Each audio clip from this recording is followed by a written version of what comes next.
Marco Boinhas é um arquiteto português que vive em Singapura. Vai-nos falar sobre o seu cotidiano atrapalhado pelo Covid-19, não da arquitetura que faz pela China, pelo Vietnã ou pela Indonésia. É mais uma conversa sobre a angústia relativamente a um futuro que de repente se tornou incerto para nós e para os nossos filhos. O espírito de Marco Boinhas já costuma deambular por cenários catastróficos. Ele faz banda desenhada, penso que apenas como hobby, não sei.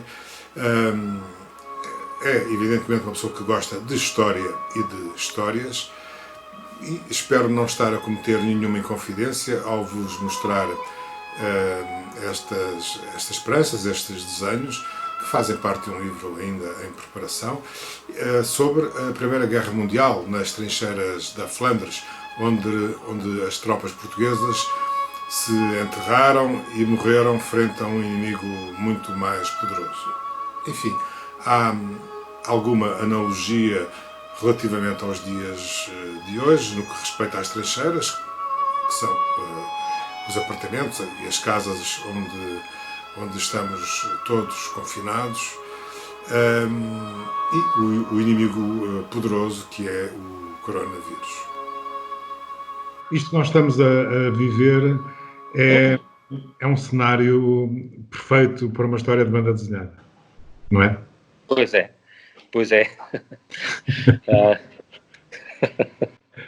O Marco que faz banda desenhada está a recolher elementos e inspiração para isso ou não? Não sei, eu neste momento estou um bocadinho sabe, melhor do que eu, que para escrever é preciso um certo distanciamento e um certo sentido de humor que possa vir dessa digestão de factos, e ainda estamos demasiadamente dentro deles para que essa distância possa exercer esse sentido mais ligeiro nas coisas. De facto, pela primeira vez na vida, e dou-me por muito feliz de não ter passado, como na geração dos nossos pais ou na geração atrás, por uma guerra ou por uma calamidade desse tipo. E dou graças por isso. Mas este período não é muito fácil, em especial porque nada acontece a preto e branco, ou seja, não se sabe de onde vem, não se sabe para onde vai, não se sabe o que leva, e sobretudo quando se tem um filho pequenino e se olha para todos os dias para ele de manhã, há a maior alegria do mundo, mas também um certo receio em perceber quais vão ser as grandes mudanças e o que é que ele vai poder ver daqui para a frente.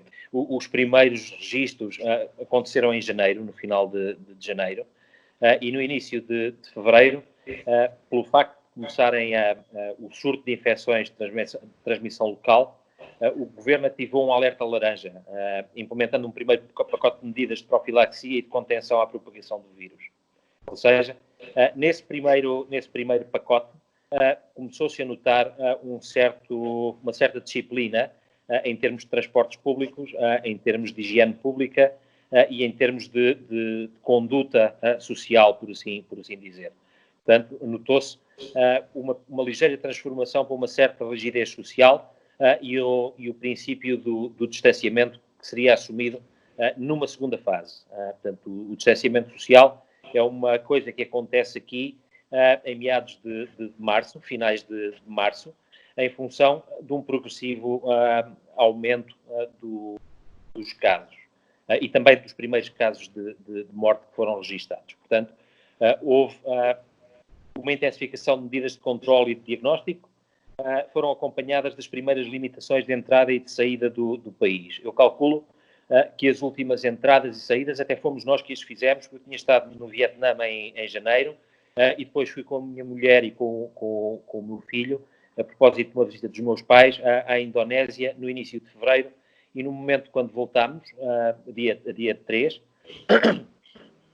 a realidade começou a mudar. Portanto, começaram a haver as limitações de trânsito, entradas e de saídas, começou-se a notar nos supermercados esgotarem-se os bens primários como conservas, detergentes e papel higiênico e, curiosamente, uma coisa que foi das primeiras a serem comunicadas, máscaras e desinfetantes desapareceram do mercado. Portanto, no período mais crítico de pânico, por assim dizer, deixaram de estar disponíveis os bens primários de defesa, nomeadamente as máscaras e o papel higiênico. Mas devo dizer que o governo sempre manteve os cidadãos informados e nunca se poupou a qualquer tipo de esforço para evitar pânico e, ao mesmo tempo que intensificava o combate à propagação de vírus por distanciamento, que foi, de facto, cumprido à risca. Há muita gente que atravessa o canal da Malásia para Singapura para vir todos os dias, para ir trabalhar em algum serviço, ou em restaurantes, ou sei lá o quê. Sim, são cerca de 500 mil. Meio milhão de pessoas, todos os dias. Como é que se controla uma pandemia? Como é que, nestas circunstâncias? É assim, nestas circunstâncias ela acontece do lado de cá e do lado de lá. Ou seja, há medidas tomadas nos dois lados da fronteira. A primeira medida a ser tomada foi na Malásia, ou seja, houve uma ordem de restrição de saídas, que em segundo lugar foi reforçada, a bem dizer, por uma espécie de fecho de fronteira. Eu consigo lhe dizer com alguma propriedade, porque um dos colegas que trabalha comigo é da Malásia e vive do outro lado da fronteira, em Johor Bahru, vai e vem todos os dias. E a partir do início de março, o Ken deixou de vir para o escritório e começou a trabalhar remotamente em casa. Portanto, um primeiro passo foi dado pela Malásia nesse sentido. Sim. Restaurantes e lojas, todo esse mundo de centros comerciais que existe em Singapura, está tudo fechado ainda?